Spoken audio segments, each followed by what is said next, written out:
Hi అండి, అందరికీ నమస్కారం. Welcome to my YouTube channel. ఇప్పుడే ఏందైనా వార్త ఈ వీడియోలో అయితే తెలుసుకుందాం.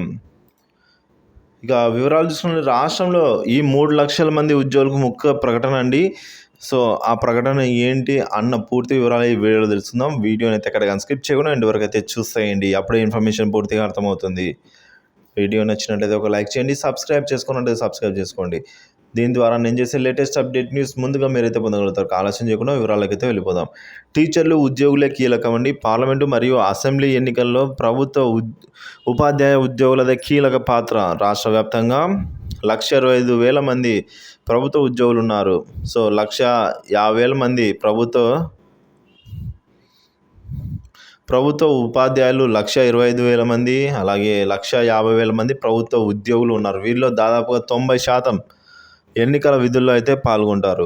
ఉద్యోగుల్లో క్లాస్ 4 తప్ప అందరికీ ఎన్నికల విధులు తప్పనిసరిగా జిల్లా కలెక్టర్ల ఆధ్వర్యంలో అయితే వీళ్ళు పనిచేస్తూ ఉంటారు.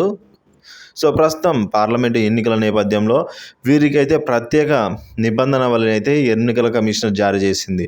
అదేంటంటే రాజకీయ నేతలతో ఎటువంటి సంబంధం నెరవేర్చడానికి వీల్లేదు. సో సంబంధాలు పెట్టుకోకూడదు, ఎటువంటి పార్టీకి సంబంధించి కానీ, ఎటువంటి అభ్యర్థికి సంబంధించి కానీ. అలాగే ఏ సభలు జరిగినా, ఏ సభల సమావేశాల్లో కూడా పాల్గొనవద్దు. విందులు వినోదాలకు కూడా వెళ్ళకూడదు. అలాగే అధికారిక అనధికారిక కార్యక్రమాల్లో కూడా ఎట్టి పరిస్థితుల్లోనూ భాగస్వామ్యం కావద్దు. అలాగే ఎలాంటి పరిస్థితుల్లో కూడా అధికారిక సమాచారం ఇవ్వవద్దు అని అయితే కేంద్ర ఎన్నికల సంఘం పేర్కొంది. సో కాబట్టి ప్రతి నేత సమావేశం, ప్రచార వీడియో చిత్రీకరణ అయితే ఉంటుంది. ఇందులో ఉద్యోగి ఉన్నట్లయితే, ఆ విధంగా తెలిసినట్లయితే, రుజువైనట్టయితే, నేతలతో సంబంధాలు ఉన్నట్టుగా ఆధారాలు కనుక ఫిర్యాదులోకి వచ్చినట్టు తక్షణమే సస్పెండ్ చేయడానికి మరో ఆప్షనే లేదని అయితే స్పష్టం చేసిందండి ఏపీ ఎన్నికల సంఘం.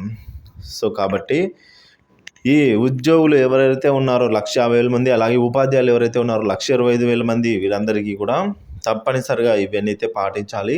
సో వీళ్ళు దాదాపుగా 90% మంది, అంటే క్లాస్ 4 తప్ప మిగతా అందరూ కూడా ఎన్నికల విధుల్లో పాల్గొంటారు, పనిచేస్తారు. కాబట్టి సో ఎటువంటి రాజకీయ సంబంధించిన విశేషాలు కానీ వీటిలో పాల్గొనకూడదు. వీటిలో ఎటువంటి రిలేషన్ పెట్టుకోకూడదని అయితే అంటున్నారు. సో వీరే కీలకమని అయితే కూడా చెప్పడం జరిగిందండి కేంద్ర ఎన్నికల సంఘం.